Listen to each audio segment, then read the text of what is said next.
করতে হবে এই সিস্টেমে, এখানে সই করতে হবে ওখানে, যে আল্লাহর সঙ্গে ডাইরেক্ট জায়নামাজে দেখা করছেন, তো তাহলে আপনাকে কত বড় পবিত্র হতে হবে চিন্তা করে দেখুন।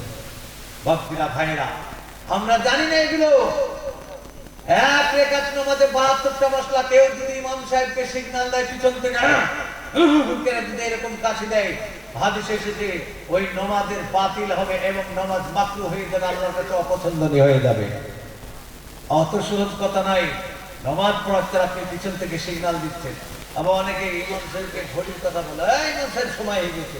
কেন? ইমাম যাকে রেখেছেন সে কি কানা, অন্ধ, মূর্খ লোক, দেখতে পায় না? জ্ঞান আছে তো তার, তিনি ঠিক দাঁড়াবেন। 1 মিনিট এদিক ওদিক হতেই পারে, এটা আলাদা ব্যাপার।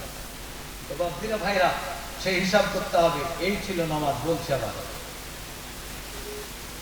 জয়নাল আবেদিন, তিনি বলছেন আমি 1000 টাকার দাতা। শুনে বলেন মারহাবা। জয়নাল আবেদিন ভাই কোথায় গো ছিল, ছিল কিনা ছিল দেখো দানে বোঝা গেল। ও গো আল্লাহ দয়াময় গো পাকে রব্বানা, জান্নাতে মিলাইয়া দিও আঙ্গুর বেদানা।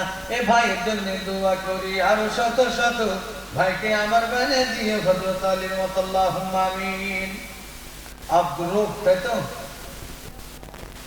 আব্দুর রব তিনি বলছেন মায়ের জন্য দান করলেন 1000 টাকা। আল্লাহ তুমি তার দানকে কবুল করেন, আল্লাহ ওনার উদ্দেশ্যকে মিটিয়ে দাও, আল্লাহুম্মা আমিন।